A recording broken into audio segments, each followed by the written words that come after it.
Hey, it's Brian. Welcome to another unbelievable story. So my wife was cheating on me for a few months before we got married.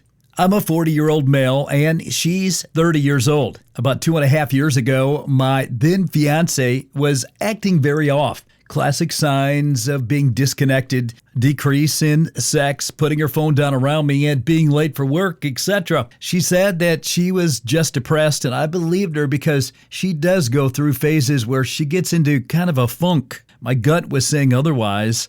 So when I confronted her, she said, why was I being insecure? And there was nothing to worry about because she was just depressed. So I naively let it go. Now, fast forward to the past couple weeks. She's been on and off depression since her pregnancy from her last child 21 months ago now. And I was getting sick of it, so I had a long sit-down conversation about how she needed to fix this crap because I couldn't live like this anymore. And I also hate where we live, but this is where she is from, and it was just a place I was passing through from work. So last night I couldn't take the gut feeling about how I thought she was cheating, and I suspected it was a coworker of hers. So I brought it up, and she said it was nothing. So I told her to message him right now and say, hey, remember when we hooked up a couple years ago? That was hot. We should do it again. Her face turned to stone. She refused to do it. I told her, if you're worried more about what he thinks from the statement instead of our marriage, then that's all I need to know. 5 minutes later, she admitted to kissing him, and I called bullcrap, and then she admitted she had an affair with him that spanned 2 to 4 months. How long it was? Who knows? So here I am. I know I can probably never trust her again, but she is begging to make it work. And I say she hasn't done anything since we've been married. Compound the fact that we have a toddler, this makes it incredibly difficult. So I told her this is one option. We try for 1 month and see what happens. If it works and can get through the hurt, then we are moving as well because I hate where we live. She says she'll do whatever is needed to keep me. Then the other part of me says, cut the losses, deal with my little dude living with his mother, and I move across country and fly in every couple of weeks to be a part of his life, as I'm financially independent, so this is really not a problem. We are not legally married, and my state doesn't recognize common law, so she is not entitled to anything but child support, which is capped at $3,500 a month. That's not a problem. Thoughts, anyone? This next story up, guys. I'm a 23-year-old female. My boyfriend, he's 32. We've been together 2 years, and he wants to be normal. How do I proceed? Let's get into this story and let me explain. So, I'm a 23-year-old female, and I've been dating my boyfriend, who I had mentioned is 32 years old, for almost 2 years.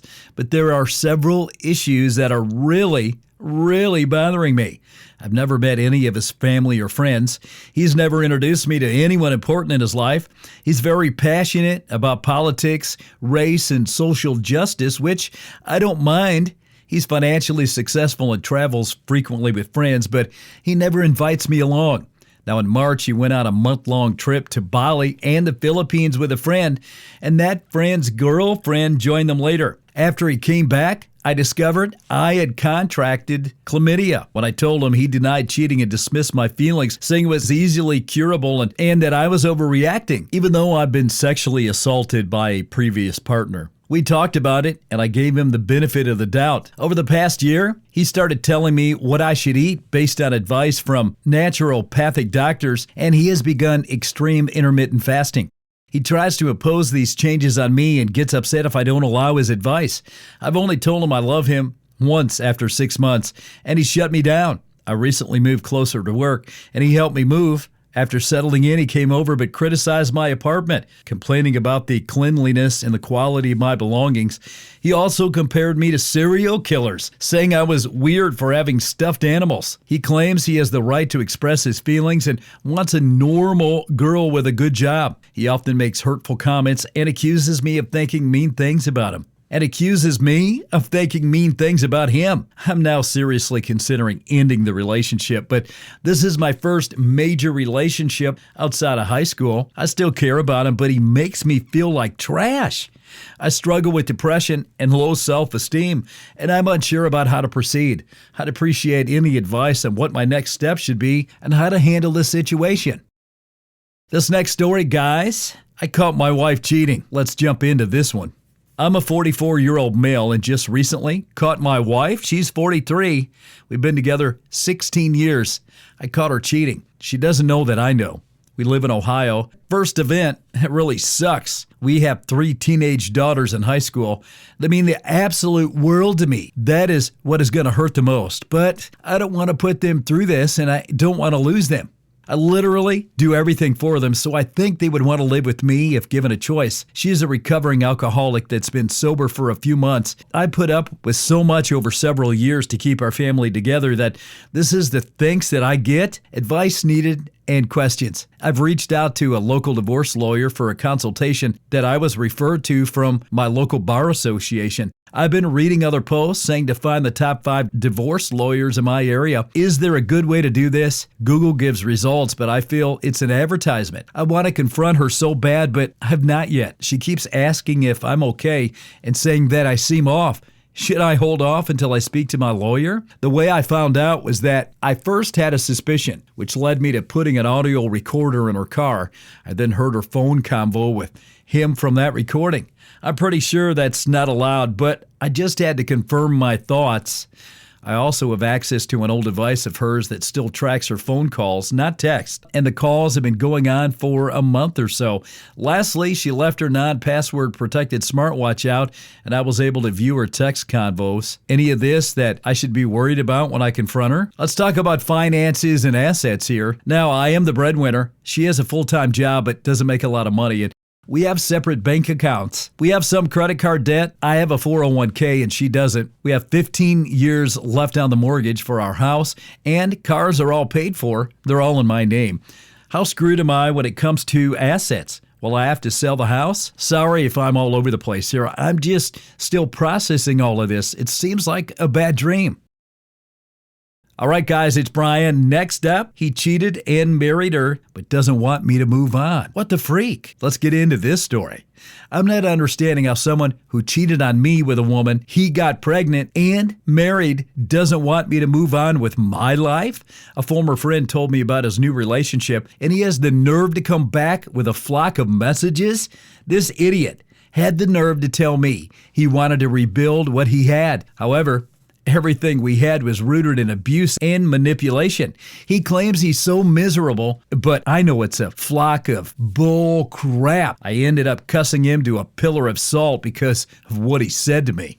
This next story up, my girlfriend cheated on me. Can you believe it? You're not going to believe this story. Let's jump right in, my friends. My girlfriend, she's 21. Now, I'm a little older. I'm 28. And we went out for a drink about 2 weeks ago. My girlfriend spilled the drink on her bag, and a man helped her clean it up. Around a week later, she went on a night out, and I woke up to a message from my friend who said she had watched them kiss twice on 2 separate occasions. He said she was the most drunk he'd ever seen her, and that he watched her going back to his house with her. I then asked her about this repeatedly, and she said she doesn't remember. I then bumped into the guy on a night out, and he confirmed, yeah, it was true. She then, after long last, admitted it to me. Do you think there's any way I can ever take her back? I mean, come on. The guy tried to contact her and showed me the text where she told him she never wants to speak to him again, but I'm heartbroken. We also both work in the same office together. This next story, you are just not going to believe. This is Brian. We're going to jump in feet first. Well, my girlfriend's little sister has a crush on me, and everyone but me thinks it's cute. So I need your help. I'm so tired of this crap. I want to break up with my girlfriend. Me and my girlfriend are in our early 20s, and she has a 14-year-old sister who has a crush on me. She's always trying to find a way to help me out, talk to me, tries to be alone with me, wears her better clothes around me, and has been getting into makeup, trying to copy her sister's look. I don't think it's cute the way everyone else does. They laugh and humor her and tease her about her crush on me by saying things like, I saw girlfriends, boyfriends today, or is he your boyfriend?